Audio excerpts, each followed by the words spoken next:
آج کا عنوان تھا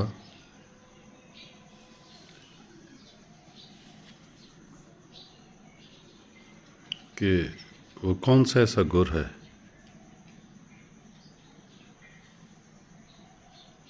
کہ جس سے انسان ایک ہی دن میں اپنی ہستی سے آگاہ ہو جائے، انسان کو پتہ چل جائے کہ اس کے اندر موجود ذات کیسی ہے، اس کا انر سیلف کیسے ہے۔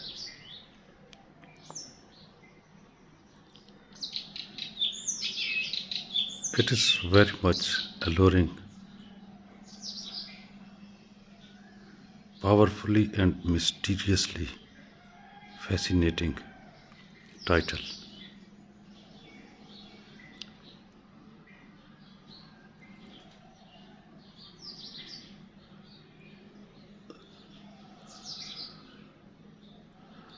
اب بات یہ ہے کہ اس ٹائٹل کا انتخاب کیوں کیا گیا۔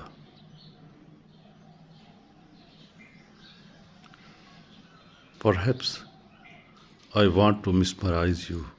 ہو سکتا ہے کہ میں آپ پر اثر انداز ہونے کی کوشش کر رہا ہوں،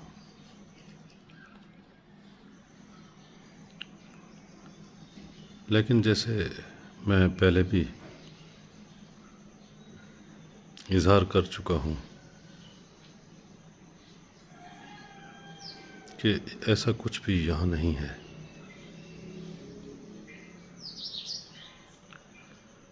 آپ کی کوشش، میری کوشش یا دنیا جہان کی کوشش،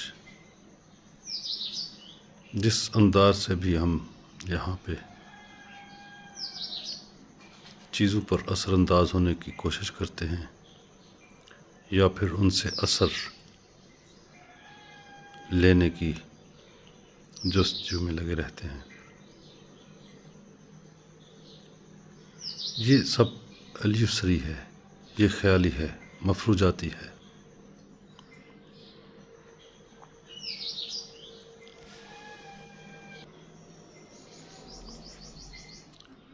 یہ ساری بات چیت الیوسری ہے، خیالی ہے، مفروضہ جاتی ہے،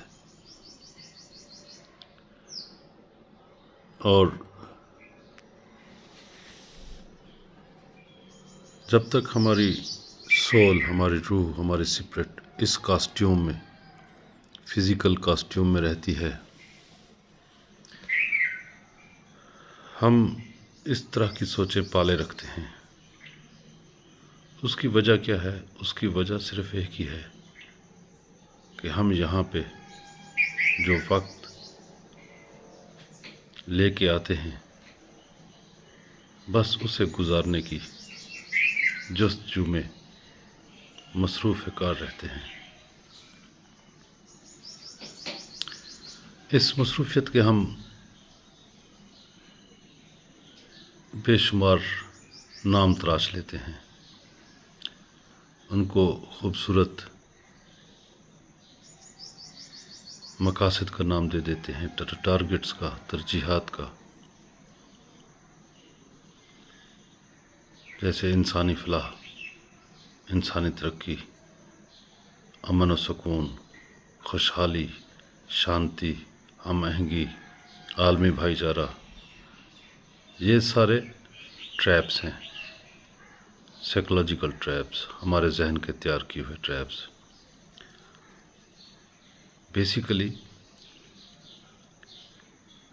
یہ انتہائی باریک آرٹ ہے۔ یہ ایسے ہی ہے کہ جیسے آپ کو کسی فلم میں، کسی ڈرامہ میں کوئی کردار مل جائے، کسی بادشاہ کا کردار مل جائے، جیسے فلم انارکلی میں دلیپ کمار کو شہزادہ سلیم کا کردار ملا، اور شاید مغل اعظم کا کردار شمی کپور کو ملا تھا۔ اب میں آپ کو ایک چھوٹا سا واقعہ سناتا ہوں۔ وہ شمی کپور کہتے ہیں کہ دلیپ کمار جی شہزادہ سلیم بنے ہوئے تھے، وہ دوسرے رخ ہو کر بات کر رہے تھے بطور شہزادہ سلیم، اور کہتے ہیں کہ جو ہی دلیپ کمار جی نے میری طرف رخ کیا تو مجھے اگلے ڈائلاگ بھول گئے۔ میں حقیقت میں یہ سمجھنے لگا کہ واقعی شہزادہ سلیم میرے سامنے کھڑا ہے۔ یہ اس طرح کی اداکاری، یعنی جس کردار کو آپ نبھا رہے ہوں، ایسا لگے کہ جیسے اس کی روح آپ میں سرایت کر گئی ہے، کہ جہاں پہ آپ کو ایکٹنگ اور اوریجنلٹی کا فرق ختم ہو جائے، جہاں پہ آپ اداکاری کو اصل سمجھنے لگیں، حقیقی سمجھنے لگیں۔ دلیپ کمار جی نے تو شاید چند ایک ایسے کردار کیے ہوں گے۔ آپ سوچ رہے ہوں گے کہ دلیپ کمار جی سے ایک عام آدمی کیسے بڑا اداکار ہو سکتا ہے؟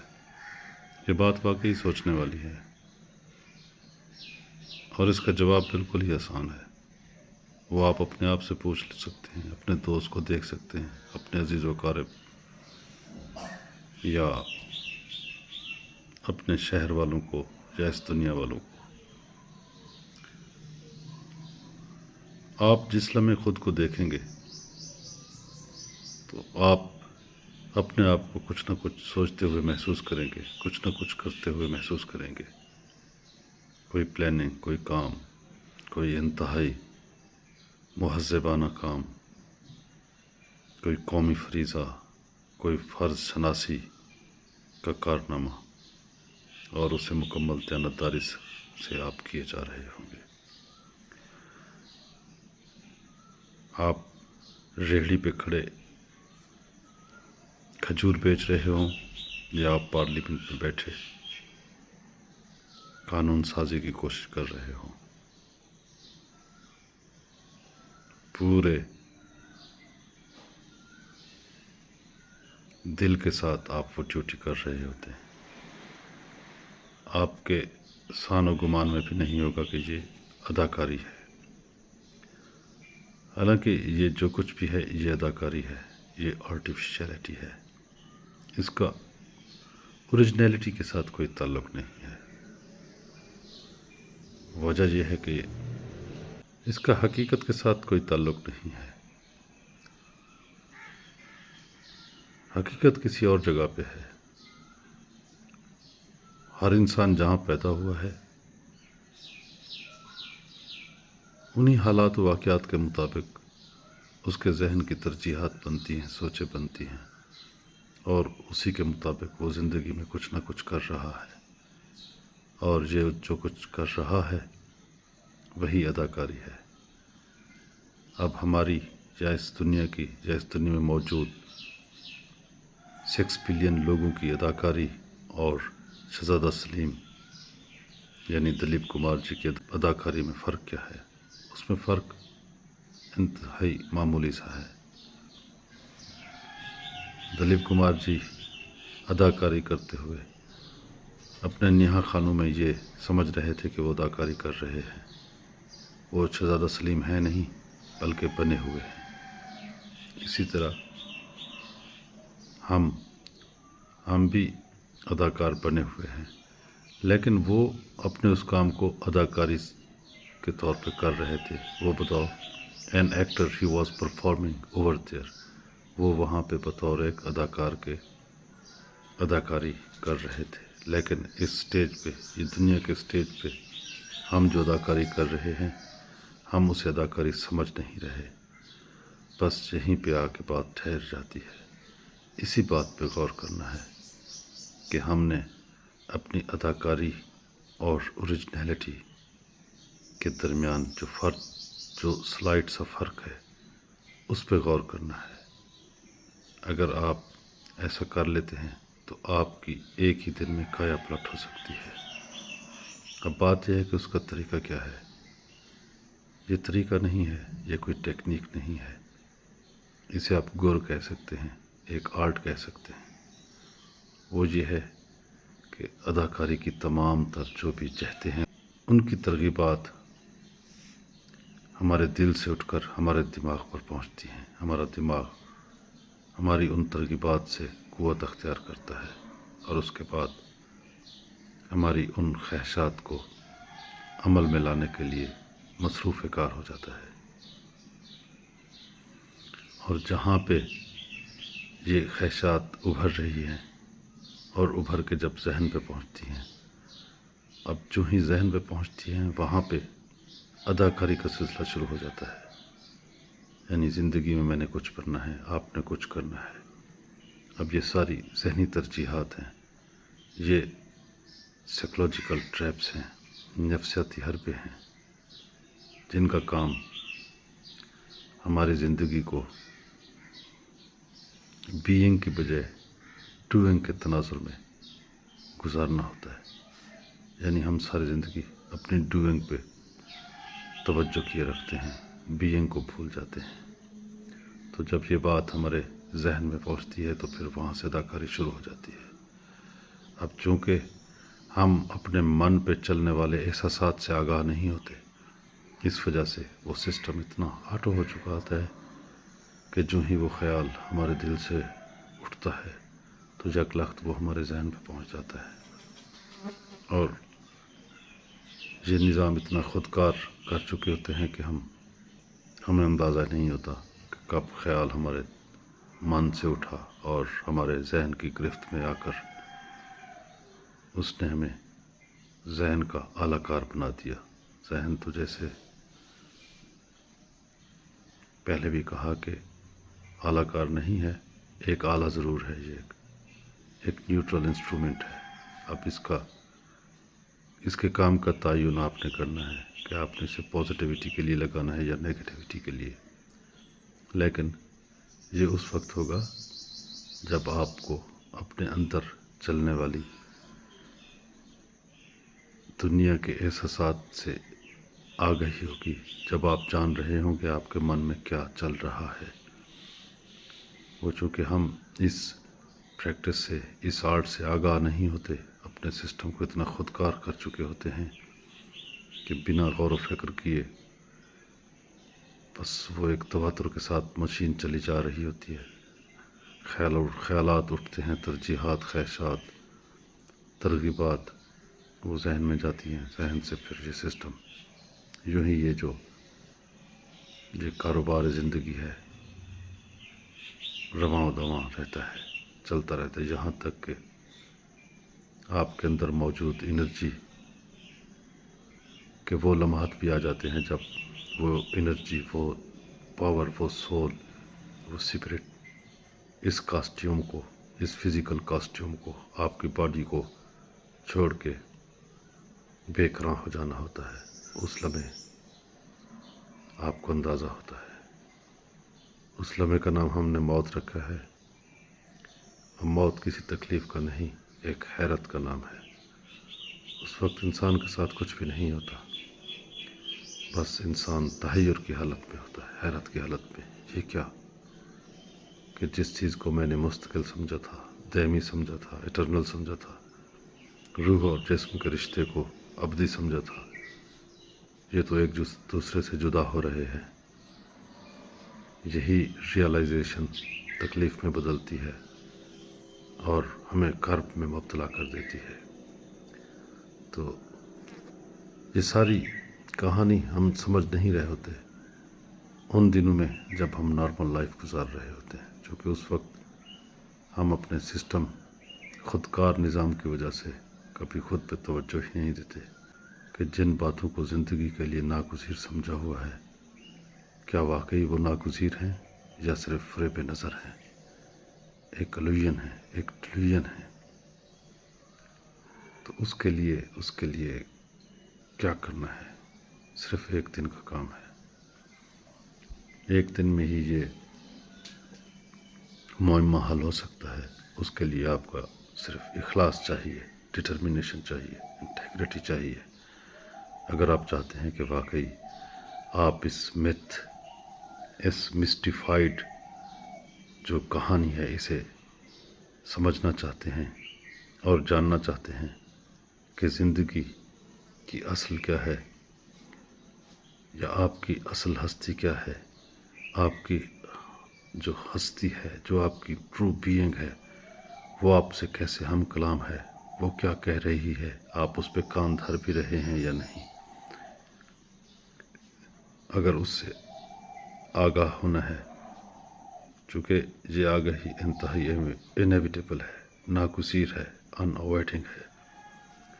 اگر اس آگاہی سے آپ آگاہ ہو گئے، یعنی اسے ریکگنائز کر لیا کہ آپ کے اندر والی ہستی آپ سے کیا کہہ رہی ہے، تو جب اس پہ آپ نے کان دھرنا شروع کر دیے تو اس کے بعد کیا ہوگا کہ یہ جو آپ کی انرجی آپ کی تھاٹ کی صورت میں آپ کے ذہن کو طاقتور بناتی ہے، اور ذہن آپ کی ساری انرجی کو سک کر لیتا ہے، اور سک کرنے کے بعد دوبارہ نئی انرجی آپ سے انہیل کرنا شروع کر دیتا ہے، ڈیرائیو کرنا شروع کر دیتا ہے۔ اس پریکٹس میں آہستہ آہستہ آپ اپنی زندگی کی، اپنی ہستی کی تمام انرجی، تمام طاقت، تمام انلائٹنمنٹ ذہن کی نظر کرتے رہتے ہیں۔ اور اگر آپ نے پل بھر کے لیے دیانتداری سے، یہ بیسک بات ہے، چونکہ اگر دیانتداری نہ ہوگی تو پھر یہ کوشش بھی ذہنی کوشش ہوگی۔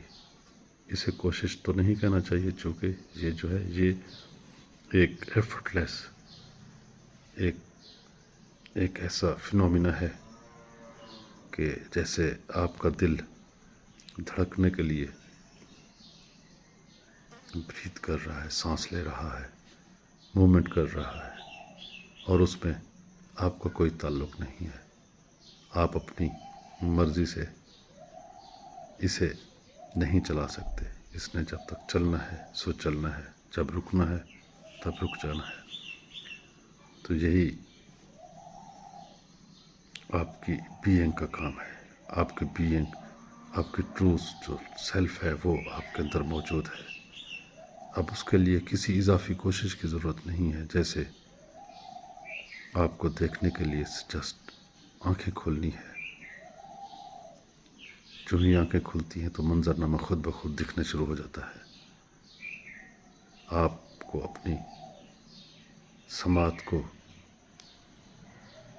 یعنی کوئی سرگوشی یا بحر کی آواز کو سننے کے لیے کچھ نہیں کرنا پڑتا، صرف توجہ مرکوز کرنی پڑتی ہے۔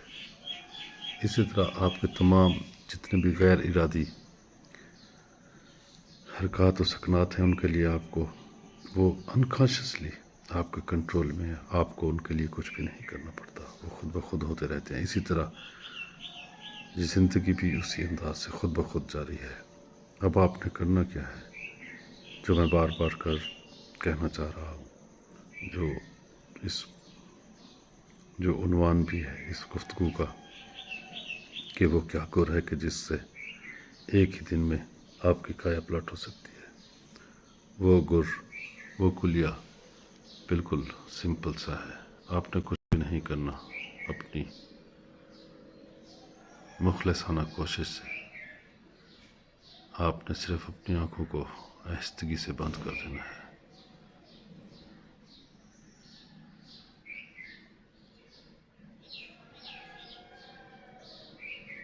اور جو کوشش کرنی ہے کہ چند لمحوں کے لیے آپ نے اپنے آپ کو ایزی چھوڑ دیا، ریلیکس کر دیا، ڈھیلا چھوڑ دیا اپنے جسم کو۔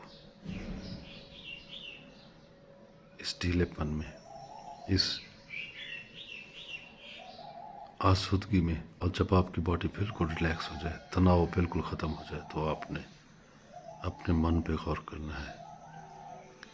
وہاں پہ صرف توجہ رکھنی ہے کہ وہاں پہ کیا بات چل رہی ہے، کیا فیلنگز اٹھ رہی ہیں، کیا سرگوشیاں ہو رہی ہیں۔ سٹارٹ میں آپ کو لگے گا کہ جیسے آپ کا ذہن آپ کے اندر چلنے والی اس مسٹری کو، اس اسرار کو سننے کی کوشش کر رہا ہے، اور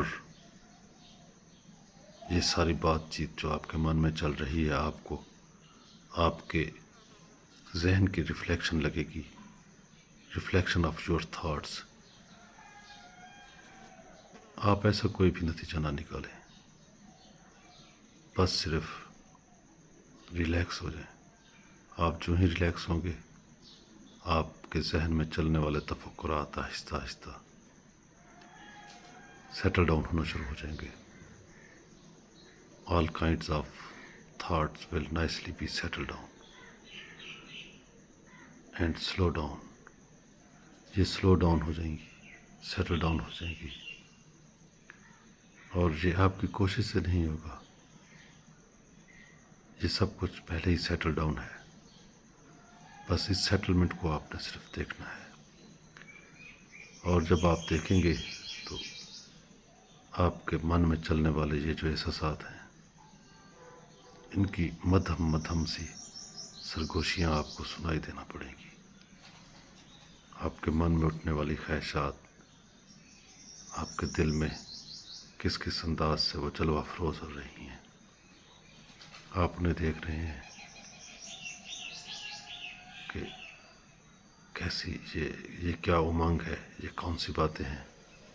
اب وہاں پہ آپ کو یعنی دونوں جو طاقتیں ہیں، جو دونوں انرجیز ہیں، وہ دونوں وائبریشن کی صورت میں ملیں گی، نیگیٹو بھی پازیٹیو بھی. لیکن آپ نے نہ نیگیٹو کو نیگیٹو سمجھنا ہے، نہ پازیٹیو کو پازیٹیو سمجھنا ہے. بس آپ نے صرف یہ دیکھنا ہے کہ ایک انرجی ہے جو آپ کے اندر سے پھوٹ رہی ہے، اور وہ جو انرجی ہے وہ جو ہی ابھرتی ہے معنی و مفہوم کا روپ اختیار کر لیتی ہے. آپ اس کے معنی و مفہوم پہ غور کر رہے ہیں کہ یہ کیا کہہ رہی ہے، کیا اس کی ڈیمانڈ ہے، یہ کس انداز سے جلوہ افروز ہو رہی ہے. تو جب اس انداز سے آپ غور و فکر کرنا شروع کریں گے، اس طرح میڈیٹیٹ کرنا، صرف you will have to just notice it, you must be attentive. آپ نے اپنی اٹینشن کو اس پہ لگانا ہے. تو اس سے آپ کے اندر یہ جو سرگوشی ہے، یہ جو سرگوشی کی صورت میں یہ جو انرجی ہے، یہ اب آپ کے ذہن میں نہیں جائے گی. جب یہ ذہن میں نہیں جائے گی تو یہ سخت بھی نہیں ہوگی، یہ ضائع بھی نہیں ہوگی. یہ انرجی آپ کی پوری باڈی کو، آپ کے پاؤں سے لے کے سر کے بالوں تک انرجیٹک کر دے گی. آپ کے رو میں توانائی بھر دے گی. ایک عجیب قسم کا کرزمہ آپ کے اندر پیدا کر دے گی. یہ کرزمہ، یہ انرجی، یہ پاور، یہ انلائٹنمنٹ آپ کو it pervades all around of you. یہ آپ کو ہر طرف سے اپنے گھیرے میں لے لے گی. اب یہی انرجی آپ کے تمام مسائل کا حل ہے. یہ جو انرجی جس کو آپ نے سرگوشیوں کی صورت میں محسوس کیا اور پھر کوئی نتیجہ نکالے بغیر صرف دیکھتے رہے، تو یہ جو دیکھنا ہے، یہ جو توجہ ہے، یہ جو آگہی کو نوٹس کرنے کی یہ جو خوبصورت ایک آرٹ ہے، آپ اگر اس انداز سے ایک دن کا کچھ حصہ گزار سکے تو اگلے ہی دن آپ اپنے اندر کایا پلٹ دیکھیں گے. اس کی وجہ کیا ہے؟ اس کی وجہ یہ ہے کہ آپ کو اپنے من میں چلنے والی اوریجنل ترجیحات نظر آ جائیں گی. ان ترجیحات کا آپ کی ایکٹنگ کے ساتھ، آپ کی اداکاری کے ساتھ، آپ کے پرسونا کے ساتھ کوئی تعلق نہیں ہوگا. تو اب جب آپ ایک سچ کو آپ محسوس کر لیں گے اپنے من میں کہ سچ تو یہ ہے، حقیقت تو یہ ہے، تو اس وقت آپ کو آپ کی زندگی کی تمام جو باتیں، جو غیر ضروری طور پہ آپ نے جو چیزیں، جو ایک جال بنا ہوا تھا مستقبل کا، تو وہ تمام یک لخت ڈس اپیئر ہو جائے گا، غیر اہم ہو جائے گا. آپ کو سمجھ آ جائے گی کہ وہ جو ہم نے پلان کر رکھا تھا وہ تو صرف اداکاری کے لیے پلان کر رکھا تھا، حقیقت حال تو کچھ اور ہے. جو ہی حقیقت حال سے آپ آگاہ ہوتے ہیں تو آپ کی زندگی پھولوں کی طرح مسکرانے لگتی ہے، چونکہ اب آپ کو سچ پتہ چل گیا ہے. اس کی مثال ایسے ہی ہے کہ جیسے آپ ایک لمبی مسافت کر رہے ہوں کسی مقام پر پہنچنے کے لیے. کئی سو کلومیٹر کی مسافت کے بعد جب آپ کو پتہ چلے کہ آپ غلط ڈائریکشن میں جا رہے ہیں، آپ کی جو منزل ہے وہ دائیں نہیں، وہ بائیں نہیں، وہ دائیں کی طرف ہے، وہ اس رخ نہیں دوسرے رخ ہے، تو آپ جو ہی دوسرے رخ کی طرف اپنا چہرہ پھیرتے ہیں تو آپ کو محسوس ہوتا ہے کہ وہ منزل تو سامنے کھڑی ہے، تو پھر آپ اس منزل کے ساتھ جا کے ہمکنار ہو جائیں گے، اس سے جڑ جائیں گے، نہ کہ آپ اس بے سمت مسافت کی طرف جو سفر ہے اسے جاری رکھیں گے۔ وہ اسی لمحے آپ وہ سفر کسی صورت میں آگے اسے پرولانگ نہیں کر سکتے، اسے کسی بھی صورت میں جاری نہیں رکھ سکتے، چونکہ یہ آپ کی کامن سینس کے اگینسٹ ہے۔ آپ صرف اس وقت اگر ذہن کو بھی اپلائی کریں گے تو ذہن بھی آپ کو وہاں جانے سے روکے گا۔ آپ کو چونکہ اب پتہ چل گیا ہے کہ یہ جو راستہ جس پہ میں جا رہا تھا اس کی کوئی منزل نہیں ہے، یہ ایک غلط راہ گزر تھی، تو درست راہ گزر سے جو ہی آپ آگاہ ہوتے ہیں تو اسی لمحے آپ کے اندر ایک ڈٹرمنیشن، ایک ایسی ارادے کی قوت ابھرتی ہے جو آپ کو منزل کی طرف آپ کا رخ کر دیتی ہے۔ تو یہ جو میں نے گزارش کی کہ آپ اگر اپنے من میں چلنے والے خیالات کا نوٹس لیں گے تو اس سے یہ ہوگا کہ آپ کو سچ کا اندازہ ہو جائے گا کہ یہ سچ ہے کیا، حقیقت ہے کیا۔ تو جب اندازہ ہو جائے گا تو اگلے ہی دن آپ کی ترجیحات میں بدلاؤ آنا شروع ہو جائے گا۔ اب چونکہ آپ اس حقیقت سے آگاہ ہو چکے ہوں گے تو الٹیمیٹلی آپ کا رخ خود بخود اس طرف ہو جائے گا، آپ کو رخ موڑنے کی بھی ضرورت نہیں محسوس ہوگی، چونکہ یہ نیچرل ہوگا۔ اگر یہ ان نیچرل ہوگا تو اس میں آپ کا پھر خواہش یا ترجیحات شامل ہوں گے۔ اس کے نیچرل ہونے کی پہچان ہی یہی ہے کہ یہ خود بخود ہو جائے گا۔ تو آپ کو صرف ایک ہی کام کرنا ہے کہ اپنی مصروف زندگی میں سے چند لمحے، چند گھڑیاں، چند منٹ، چند گھنٹے نکال کے پرسکون ہو کے خود پہ غور کرنا ہوگا۔ تو یہ ایک ایسا گر ہے جو آن کی آن میں انسان کی کایا پلٹ سکتا ہے۔ بس آخر میں ایک ہی بات کا اظہار کرنا باقی تھا کہ یہ جو کام ہے، یہ جو گر ہے، اسے آپ نے روحانی نہیں سمجھنا، یہ اسپرچول نہیں ہے، یہ بھی ایک نفسیاتی کام ہے۔ ہاں، ہو سکتا ہے کہ کل کلاں اگر آپ نے اخلاص کے ساتھ اس پہ چلنے کی کوشش کی تو یہ جو کام ہے یہ روحانیت کی طرف آپ کو لے جانے والا پہلا قدم ثابت ہو۔ سلامت رہیں۔